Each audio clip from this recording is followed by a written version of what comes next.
오늘 주시는 하나님의 말씀은 신약성경 빌립보서 3장 10절로 14절입니다. 신약성경 빌립보서 3장 10절로 14절의 말씀을 한 목소리로 봉독합니다. 내가 그리스도와 그 부활의 권능과 그 고난의 참여함을 알고자 하여 그의 죽으심을 본받아 어떻게 해서든지 죽은 자 가운데서 부활에 이르려 하노니 내가 이미 얻었다함도 아니요 온전히 이뤘다함도 아니라 오직 내가 그리스도 예수께 잡힌 바 된 그것을 잡으려고 달려가노라. 형제들아, 나는 아직 내가 잡은 줄로 여기지 아니하고 오직 한 일, 즉 뒤에 있는 것은 잊어버리고 앞에 있는 것을 잡으려고 표대를 향하여 그리스도 예수 안에서 하나님이 위에서 부르신 부름의 상을 위하여 달려가노라. 아멘. 할렐루야. 오늘도 예배에 참여하신 천국 순례자 여러분들을 주의 이름으로 환영합니다. 옆에 인사하시죠. 잘 나오셨습니다. 앞뒤로 인사하면서 은혜 받읍시다. 이제 벌써 한 해가 저물어 갑니다. 그러나 한 해가 저물어가는 이때쯤 되면 내가 어떻게 살아왔는가, 내 나이가 몇 살인가, 내가 어떤 모습으로 사는가 하는 것에 대한 자기를 평가하고 돌아보기 마련입니다. 새해 시작하면서 세운 계획은 잘 실행되고 있는지, 또 내가 지금 제대로 된 방향을 가고 있는지, 지난 한 해 동안 실수한 일은 없었는지 자기 평가와 반성이 있기 마련입니다. 저는 저물어가는 이 한 해를 바라보면서 올 한 해도 하나님께서 여기까지 인도하신 하나님의 크신 은혜에 감사를 드립니다. 교회 성도 여러분들의 큰 대가 없이 잘 이끌어 온 거에 대해서 감사하고, 또 약한 통로를 통해서 감정을 흔들어내는 악한 마귀가 있다 할지라도 거기 넘어지지 아니하고 흩어지지 아니하고 함께 서로가 위로하고 서로에게 힘을 주면서 지내는 것에 대하여 감사합니다. 자기 애가 너무 크기 때문에 때때로 만나면 서먹서먹해지고, 때때로 만나면 서로에 대해서 불편한 감정이 있다 할지라도 그걸 겉으로 드러내지 않고 누기면서 또 서로를 위로하고 서로의 아픔을 살펴본 것도 또한 감사하고, 그래서 서로에 대해서 감사하는 마음이 늘 있습니다. 옆에 있는 사람도 그렇죠. 옆에 있는 사람도 감사합니다 인사 나누십시오. 감사합니다.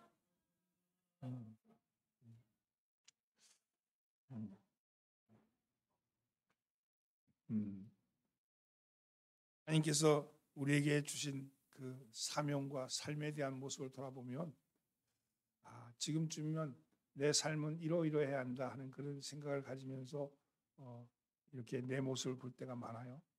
그럴 때마다 늘 부족하고 늘 모자라다는 것 때문에 늘 겸손해집니다. 또 이게 연말이 되면 풀어지기 쉬워서 오늘 말씀은 풀어진 운동화 끈을 다시 한번 조아매고 한번 다시 시작하자, 다시 달려가자 하는 마음으로 오늘 본문의 말씀을 정했습니다. 계속 달립시다 하는 말씀이 오늘 설교의 제목입니다. 사도 바울이 이 빌립보서를 쓸 때에는 로마에 있었습니다. 로마에서 구류를 당하고 있었어요. 사도 바울은 다메섹에서 주님을 만난 후에 줄곧 지금까지 복음을 위해서 헌신해 왔습니다. 안디옥에서 선교사로 파송받은 후에 소아시아의 여러 지역과 마게도냐, 그리스, 로마 여기까지 온 거죠. 여기까지 왔고 그의 마음속에는 스페인까지 서바나까지 갈 마음을 가지고 여기까지 달려왔습니다. 그는 광활한 지역을 다니면서 복음을 전했고 많은 교회를 세웠죠. 그러는 동안에 숱한 고난을 받았습니다.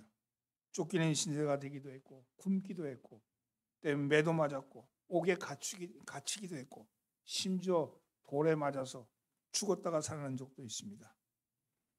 이렇게 볼 때 사도 바울은 참으로 많은 일을 했고 하나님 나라에 큰 기여를 했다고 할 수 있습니다. 그러나 바울은 거기에 만족하지 않고 거기에 연연하지 않고 자신의 지난날 성과에 만족하거나 연연하지 않고 오히려 바울은 다시 한번 시작해 보겠다고 그런 마음을 지금 빌립보 교인들에게 이야기하고 있는 겁니다. 12절 말씀에 보면 오직 내가 그리스도 예수께 잡힌 바 된 그것을 잡으려고 달려간다. 달려간다. 내가 주님께 잡힌 바 된 그것을 잡으려고 달려간다. 이렇게 말하면서 14절에는 이렇게 말하죠. 하나님이 위에서 부르신 부름의 상을 위하여 달려가노라. 여기도 달려간다. 무엇을 향해서? 하나님이 위에서 부르신 부름의 상을 위하여 달려간다. 이렇게 말합니다. 여기서 달려가노라라고 번역된 헬라어는 디오코인데 이 디오코라는 말은 달리기 경기에서 사용되는 그런 용어입니다. 또 사냥이나 이런 사냥 가서 사냥을 하러 뛰어가는 모습을 이야기하는 거죠. 추적한다는 의미를 가지고 있습니다. 개역 성경에는 쫓아가노라고 번역되어 있는데 이 쫓아가노라고 번역된 이 단어가 좀 소극적인 면이라면 달려가노라는 말은 적극적인 면을 반영한 원어에 충실한 번역입니다. 사도 바울이 감옥에 갇혀 있으면서도 여전히 적극적인 의미로 나는 계속해서 달려간다 이렇게 고백하죠. 그런데 이렇게 고백할 수 있는 힘, 여전히 포기하지 아니하고 연연하지 아니하고 달려갈 수 있는 힘은 도대체 어디서 나온 것일까? 그것을 오늘 살펴보려고 합니다. 그리고 그 힘을 우리가 받기를 원합니다. 오늘 우리도 바울과 같이 계속해서 달리기 위해서는 무엇이 필요한가? 오늘 본문은 이렇게 말합니다. 사명이 분명해야 합니다. 그래서 사명이 분명해야 한다. 10절 11절 말씀 함께 공부합니다. 내가 그리스도와 그 부활의 권능과 그 고난의 참여함을 알고자 하여 그의 죽으심을 본받아 어떻게 해서든지 죽은 자 가운데서 부활에 이르려 하노니.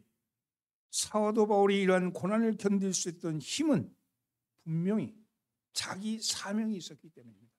사명, 미션. 바울은 본문 말씀에서 바로 자신에게 주어진 사명을 표현합니다. 그것을 세 개의 동사로 표현하는데 첫째는요. 알려고, 알고자 하여. 내가 알고자 하여. 두 번째는 내가 본받아서, 죽으심을 본받아서. 그리고 세 번째는 부활에 이르려 한다. 이 말이 복음의 핵심이죠. 내가 고난에 참여하는 것을 알고자 해서 그리고 그의 죽으심을 본받아서 그리고 마지막에 부활에 이르려고 한다. 이것이 복음의 핵심 아닙니까? 먼저 바울은 그리스도의 부활과 그 고난을 알고자 했습니다. 왜 주님이 부활하셨는가? 왜 주님이 죽어야 하셨던가? 왜 주님이 고난을 받으셔야 했는가? 이것을 알고자 했습니다. 그리고 그걸 알고 나서는 그의 죽으심을 나도 본받고자 했습니다. 그 주님의 죽으심에 본받겠다. 그래서 자신도 죽은 자 가운데서 부활에 이르려 한다. 이렇게 고백합니다. 이 세상에는 두 종류의 사람이 있어요. 생존을 위해 사는 사람과 사명을 위해 사는 사람입니다. 생존을 위해 사는 사람은 모든 일을 먹고 살기 위해서 사는 사람입니다. 먹고 살기 위해서. 무엇을 먹을까? 무엇을 입을까? 어떤 집에 살까? 어떤 차를 탈까? 노후 준비는 어떻게 할까? 온통 먹고 마시고 사는 생각밖에 없는 사람들. 이것은 생존을 위해 사는 사람이죠. 여러분, 지금 내가 하고 있는 일은 다 먹고 살려고 하는 짓이지 이렇게 말하는 사람들 생존을 위해 사는 사람이죠. 먹고 죽었다. 이게 인생은. 먹고 계속 먹고 나서는 나중에 죽었다예요. 그게 생존을 위해 사는 사람이죠. 여러분, 무슨 일든지 생존을 위해 사는 사람입니다. 예수님은 이런 사람들에 대해서 말하기를 무엇을 먹을까 무엇을 입을까 염려하지 말아라 이렇게 말씀하지 않았습니까? 생존을 위해서 고민한 문제가 아니라 생존은 하나님이 책임져 주신다고 말씀하는 겁니다. 반면에 사명을 위해 사는 사람이 있습니다. 사명을 이루기 위해서 사는 사람이죠. 내가 굶어 죽는 한이 있더라도 이 일은 해내겠다. 누군가가 아무리 말리고 방해해도 고통을 주고 조롱하여도 비웃어도 오히려 나는 더욱더 그 일을 가열차게 하고야 만다. 이렇게 생각하는 사람, 이렇게 살아가는 사람이 사명을 위해 사는 사람입니다. 지금 내가 하고 있는 이 일을 내가 하지 않으면 안 되지. 누군가가 해야 되는 게 아니라 내가 해야지. 이렇게 생각하는 사람이 사명을 위해 사는 사람입니다. 무슨 일을 하든지 그것이 그의 사명입니다. 하나님이 우리를 이 땅에 부르신 것은 사명을 위해서 부르신 거예요. 여러분, 내가 하고 싶은 일을 하는 것이 사명이 아니라 하기 싫어도 하지 않으면 안 되는 일, 그 일을 하는 일이 사명입니다. 만약에 우리 자녀가 해야 할 공부를 안 하고 맨 책상 위에 앉아서 뭐 먹고 살지, 뭘 입고 살지, 어디 살지 하고 앉아갖고 고민하고 앉아있으면 그걸 보고 있는 부모가 얼마나 속 터지겠어요. 머리를 때리면서 이놈아, 그건 내가 너한테 책임질 거야. 내가 책임져줘. 내가 다 해결해줘. 너는 하라는 공부만 하면 돼. 그렇게 얘기하지 않겠습니까? 그렇습니다. 신앙생활을 하는데 분명한 사명을 하는가가 중요합니다. 여러분, 내가 무엇 때문에 살아야 하는가? 이것에 흔들림 없는 사람이 사명을 위해 사는 사람이죠. 무엇을 먹을까, 무엇을 입을까 하는 건 하나님이 책임져 주신다는 거예요. 내 사명을 다하면 하나님이 책임져 주시겠다. 내 사명을 다하면 책임져 주시겠다고 말씀하는 겁니다. 다른 사람과 비교할 거 없어요. 다른 사람이 사명이 뭔데 나는 뭘까? 그럴 거 할 필요 없어. 하나님과 나와의 관계예요. 나에게 주신 겁니다. 여러분, 하나님이 나에게 주신 것을 아는 것이 중요한 거지 다른 사람의 사명이 무엇인지 아는 건 중요하지 않아요. 여러분에게 주신 사명이 있다는 겁니다. 교회에서 우리의 사명이 무엇인가를 아는 것이 또 중요합니다. 성경은 성도를 가리켜 주님의 몸된 교회의 지체라고 말씀하셨어요. 여러분, 지체가 뭡니까? 온몸에 수많은 지체가 있죠. 그 수많은 지체 가운데 어느 하나 거저붙어 있는 것도 없잖아요. 모든 지체는 다 필요해서 하나님이 주신 지체 아닙니까? 터럭 하나라도 제 역할이 있는 겁니다. 교회에 속한 성도들은요, 다 나름대로 사명이 있습니다. 여러분, 교회의 성도들은, 여기 지체된 성도들은 다 나름대로 사명이, 그저 앉아있는 사람은 없는 거예요. 다 하나님 부르신 사명이 있는 겁니다. 특별히 직분을 받은 성도들은 명시적인 사명을 부여받은 사람들입니다. 교회에서 부여된 직분은 주님이 주신 거예요. 주님이 나에게 주신 거예요. 여기 교회가 우리에게 주신 건 교회 그리스도의 몸이지 않습니까? 몸된 지체 속에 직분을 주신 것은 하나님이 주신 겁니다. 직분은 곧 사명을 의미합니다. 그러므로 성도의 직분에 충성하는 것이 바로 충실한 사명을 감당하는 일입니다. 지금까지 많은 일을 이루고 선한 열매를 맺으셨습니까? 하나님의 은혜로 대로된 줄 아시고 감사하시기 바랍니다. 절대로 지난날의 업적에 얽매이지 마십시오. 자만한 마음이 생길 때마다 13절 말씀 함께 봉독합니다. 형제들아, 나는 아직 내가 잡은 줄로 여기지 아니하고 오직 한 일, 즉 뒤에 있는 것은 잊어버리고 앞에 있는 것을 잡으려고. 앞을 바라보라. 뒤를 돌아보면서 이랬으면 좋았을 걸, 저랬으면 좋았을 걸, 내가 이랬는데 저랬는데, 그런 생각할 필요도 없어요. 그것이 못 이뤘다면 이뤄갈 일이고, 이뤄놨다면 감사할 일이고, 앞을 향해 달려가야 될 줄 믿습니다. 사도 바울의 말씀을 기억하십시오. 우리가 그동안 하나님의 은혜를 많이 받았지만 아직 받지 못하는 은혜는 더 많고 더 무궁무진하다는 사실을 기억하셔야 합니다. 지금까지 일을 했더라도 앞으로 할 일이 더 많이 있음을 아셔야 합니다. 지금까지 영적으로 많은 성장을 이루었지만 아직 온전한 단계가 이르지 않았다는 사실을 기억하셔야 합니다. 따라서 여러분의 사명을 기억하시기 바랍니다. 여러분의 사명이 무엇인지 모른다면 주님 앞에 엎드려 기도하십시오. 주여, 내 사명이 무엇입니까? 하나님, 내 사명을 새롭게 해달라고. 하나님, 이것은 내 사명 같은데 분명하게 해달라고 그렇게 기도하시는 여러분 되기를 예수님으로 축원합니다. 옆에 인사하면서 사명을 잘 감당합시다. 또한 계속해 달리기 위해서는 목표가 분명해야 합니다. 목표가 분명해야 합니다. 따라서 목표가 분명해야 합니다. 14절 말씀 함께 봉독합니다. 표대를 향하여 그리스도 예수 안에서 하나님이 위해서 부르신 부름의 상을 위하여 달려가노라. 계속 달리기 위해서는 사명의 각성이 있었어요. 사명의 각성이 있다면 각성하고는 그 사명을 이루기 위해서는 이루는 목표가 분명해야 합니다. 이런 목표가 분명한 사람만이 계속해서 달릴 수 있습니다. 거리가 서로 떨어지만 한 동네 구멍가게 겸 잡화점을 하는 가게가 두 개가 있었어요. 두 사람이 있었는데 새벽에 일어나서 문을 열고 저녁에 닫는 건 똑같아요. 두 집 다 같았습니다. 근데 3년이 지난 후에 두 가게 중에 한 가게는 3년 만에 문을 닫았고 다른 한 가게는 슈퍼마켓으로 변모했습니다. 이유는 아주 간단합니다. 먼저 문을 닫은 젊은 남자는 40대 후반인데 소위 명퇴를 당해가지고 교회 회사에 임원으로 있다가 명퇴를 당해서 회사를 그만두고 망설이다가 아내가 계속 권유하는 바람에 퇴직금을 털어서 가게를 열었습니다. 그런데 이 주인은 회사 임원 시절에 향수를 버리지 못하는 거예요. 아침에 일어나면 승용차와 기사가 문 밖에 대기하고 있습니다. 회사에 도착하면 수위가 차문을 열어줬어요. 그리고 사무실에 들어가면 여비서가 맞이하면서 커피를 타줬습니다. 그런데 그렇게 지냈던 그가 이제 구멍가게라니 아주 짜증이 나고 화가 나는 거예요. 아침에 일어날 때마다 화가 나는 겁니다. 그러다 보니 아침에 일찍 일어날 이유도 없고 또 보니까 10원, 50원, 100원씩 남는 그 수익이라는 게 물건 파는 것이 애들 장난처럼 엮였어요.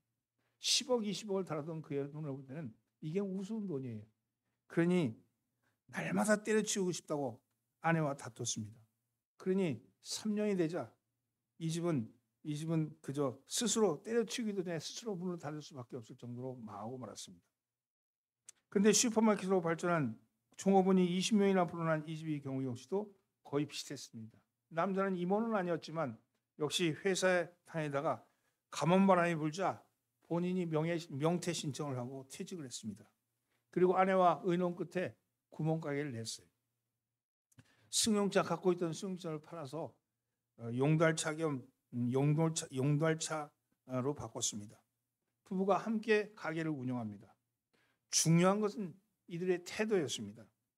늘 이 사람은 하나님께 감사합니다. 건강 주신 거 감사합니다. 아침에 일어날 때마다 일거리 주신 거 감사합니다. 아이들 볼 때마다 아이들 자라나게 하신 거 감사합니다. 감사한 마음으로 살았습니다. 부정하게 쫓겨나지 않고 내가 스스로 명퇴한 것 또한 감사합니다. 이렇게 생각할 때마다 이렇게 정리해도 감사하고 저렇게 정리해도 감사한 거예요. 그러니까 하루가 신이 나는 거예요. 아침에 일찍 일어나서 문을 열고 가게 문 앞을 쓸고 이러는 겁니다. 그리고 손님이 한 사람이 오더라도 정말 기쁘게 맞이합니다. 그러니 대형 유통가게가 좀 거리에 떨어진 곳에 있다 할지라도 사람들이 굳이 거기 안 가고 이 가게 가는 이유는 그 주인을 만나면 기분이 좋기 때문에 좋은 기운이 서로 전염되기 때문이 됩니다. 여러분 이러니까 틀린 거예요. 똑같은 조건이라도 어떤 태도로 맞이하느냐가 중요한 거죠. 여러분 감사하면 길이 열립니다. 무슨 일을 당하여도 하나님 감사합니다. 하나님 감사합니다. 그래 보십시오. 여러분의 삶의 모습이 달라질 겁니다. 사랑하는 성도는 어디를 향해서 달려가고 있습니까? 인간이 살아가는 데는 반드시 목적과 목표가 있어야 합니다. 목적이 없이 허송세월한 사람은 자신의 존재 가치를 모르는 사람이기 때문에 그렇습니다. 그런데 많은 사람들이 꿈을 가지고 있지 않습니다. 다시 말해서 비전이 없어요. 먹고 사는 것이 비전인 것 같이 생각하는데 그게 아니고요. 하나님이 나에게 주신 비전이 있다는 겁니다. 뚜렷한 생의 목적이 있어야 한다는 겁니다. 무엇 때문에 살고 있는지 우리의 삶을 아는 것이 매우 중요합니다. 사랑하는 성도는 될 대로 사는 사람이 아니라 막연히 내일이 오늘보다 나아지겠지 이렇게 생각하고 사는 것이 아니라 여러분 목표와 목적을 가지고 사십시오.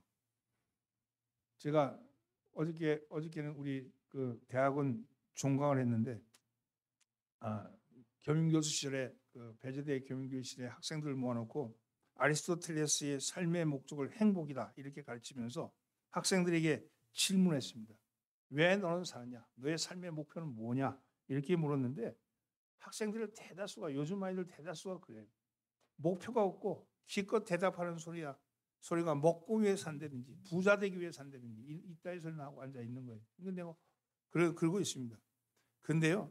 그런 목표를 가지고 사는 사람은 누가복음 12장 16절 이하에 나오는 어리석은 부자의 비유에 나오는 그 부자와 같습니다. 이 부자는 하나님과 이웃에 대해서 무관심했고 그가 많은 소출을 내자 창고 짓기에 바빴죠. 그러나 그날 밤 하나님이 그 영혼을 데려가 버렸어요. 창고 짓는 게 무슨 소용이 있겠냐고 그렇게 묻지 않습니까? 여러분 바울은 오늘 본문에서 표대라고 목표를 표대라고 표현하면서 그 표대가 하나님이 위에서 부르신 부름의 상이다 이렇게 말씀하고 있습니다. 여러분 여러분의 부름의 상은 무엇입니까? 여러분의 부름의 상이 무엇인지를 여러분 주님 앞에 겸손하게 엎드려서 간구하십시오. 주님, 나의 목표는 무엇입니까? 내가 이 생애를 살면서 꼭 이루어야 될 목표가 무엇입니까? 아직까지 내 생명이 내 코끝에 호흡이 남아있다면 그 호흡을 가지고 이루어야 될 목표가 무엇입니까? 하나님, 나의 골은 무엇입니까? 여러분 간구하십시오. 주님과 여러분 사이에 이루어질 목표가 분명합니다. 누군가가 이렇게 해라 저렇게 해라가 아니라 하나님이 나에게 가르쳐 주시는 목표, 그 목표를 향해서 전진하는 여러분 되기를 예수님으로 축원합니다. 옆에 있는 사람들 목표를 향해 전진합시다. 마지막으로 계속해서 달리기 위해서는 그래서 헌신이 있어야 합니다. 헌신해야 합니다. 12절에서 14절 말씀을 다시 한번 말씀을 생각하면서 봉독합니다. 내가 이미 얻었다 함도 아니요 온전히 이뤘다 함도 아니라 오직 내가 그리스도 예수께 잡힌 바 된 그것을 잡으려고 달려가노라. 형제들아, 나는 아직 내가 잡은 줄로 여기지 아니하고 오직 한 일, 즉 뒤에 있는 것은 잊어버리고 앞에 있는 것을 잡으려고 표대를 향하여 그리스도 예수 안에서 하나님이 위해서 부르신 부름의 상을 위하여 달려가노라. 사명도 있습니다. 목표도 있습니다. 미션도 있고 골도 있어요. 그런데 그 일을 이루기 위한 헌신이 없다면 무슨 소용이 있겠습니까? 헌신은 자기 만족을 넘어서는 것입니다. 헌신이란 하나님 앞에 나를 드리는 거예요. 여러분 얼마나 성경이 우리에게 드리는 것, 헌신에 대해서 집중하고 있는지 성경에 나오는 횟수를 찾아보면 금방 알 수 있습니다. 우리가 잘 아는 믿음이라는 단어는요 246번 나와요. 소망이라는 단어는 185번 나오고요. 사랑이라는 단어는 734번 나옵니다. 그런데 헌신하라, 드려라 하는 말씀 그 단어는 2285번 나옵니다. 성경은 온통 하나님께 헌신해라, 드려라 이렇게 말씀하고 있는 겁니다. 여러분 사도 바울은 자신이 얻은 것, 이룬 것에 만족하지 않고 더 열심히 달려가느라고 고백합니다. 로마서 14장 8절 말씀, 여러분 바울은 이렇게 고백합니다.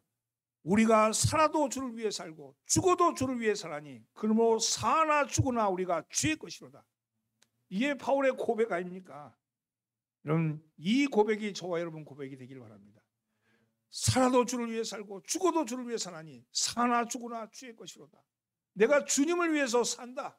내 생명이 붙어있다면 이 생명 붙어있는 이유는 주님을 위해서 붙어있는 것이다. 그리고 그 일을 위해서 내가 갈망하는 게 중요합니다. 아프리카의 랑바렌에 있는 슈바이처 박사가 경영하는 병원이 있어요. 그 병원에 굳은 일 도맡아하는 간호사가 있었는데 프레밍거라는 간호사입니다. 이 프레밍거는 그녀는 1913년에 헝가리 귀족 집안 출신으로 태어났는데 돈도 많고 미모도 뛰어나고 악기 연주도 못하는 것이 없을 정도로 잘하는 다재다능한 여인이었어요. 그런데 그녀는 사치와 방탕 생활을 하다가 결혼에 실패하고 맙니다. 그러다가 1948년에 슈바이처 박사가 오르간 연주하는 것을 듣고 그 자신의 허망한 생활을 뉘우치고 그리스도께로 돌아왔습니다. 그러고 나서는 자진해서 랑바렌의 병원에 간호사로 자원했습니다. 그리고 무식하고 가난한 사람들, 그들을 흑인들을 위해서 일하게 됐습니다. 그는 평생 그곳에서 랑바렌의 병원에서 평생 그 가난한 흑인들을 위해서 일을 합니다. 그가 복음을 위해 살기로 작정한 것이죠. 예수님께서 나를 파멸에서 건져주셨으니 나도 그 사랑을 복음을 위해서 환자에게 전하는 것이 마땅하다 하는 복음의 열정을 가지고 살았습니다. 슈바이처도 위대하지만 슈바이처 옆에 있었던 그 사람들, 복음의 열정을 위해서 아프리카에 들어갔던 그 선교에 들어갔던 사람들은 더 정말 별 이름도 없이 빛도 없이 살았지만 하나님께서 기뻐하신 그런 헌신의 삶을 사는 것이죠. 여러분 오늘 우리도 이렇습니다. 우리가 죄와 사망에서 그늘에서 건져주신 하나님의 사랑과 복음에 대한 열정이 있다면 우리 또한 그리 살아야 합니다. 여러분 그 열정 있잖아요. 그 열정이 뭐 대단하게 아프리카라 그게 아니에요. 하나님 나에게 열정을 주세요. 하나님 나에게 열정을 주세요. 갈망함이 있으셔야 됩니다. 내가 하나님 향한 갈망함. 주님 내가 이것을 하기를 원합니다. 돈도 없어요. 배운 것도 없어요. 가진 것도 없어요. 여러분, 그러나 내가 하나님을 향해 사랑하는 이 사랑만 하나님 받아주세요. 하나님 이 사랑을 이룰 수 있게 해주세요. 내 속에서 갈망함이 있어야 돼요. 갈망하면요, 보이지 않는 것 뒤에 보이는 것이 보여지는 거예요. 눈에 보이는 것을 가지고 갈망하는 게 아니고 보이지 않는 것을 가지고 갈망하는 겁니다. 하나님, 내가 이걸 갖기를 원합니다. 이 일을 하기를 원합니다. 주님, 내가 주님께 영광 돌리기를 원합니다. 하나님, 내가 영광 돌리게 해주세요. 몸도 별로 좋지 않아요. 내가 움직이는 것도 그렇게 썩 마땅찮아요. 사람들께 인정도 못 받아요. 그러나 하나님께만은 인정받기를 원합니다. 그 갈망, 영적인 갈망이 우리를 헌신의 길로 인도해 주시고 하나님이 헌신의 길로 나가게 하십니다. 헌신은요, 내가 하는 게 아니고 내 안에 있는 성령님이 하는 것이고, 성령님의 움직임은 갈망입니다. 갈망하면 영감을 주시고, 영감을 주시면 영적인 삶으로 변화가 일어나는 거예요. 육에 속한 사람, 육신에 속한 사람, 영에 속한 사람, 신령한 사람 중에 누가 어떻게 되기를 원합니까?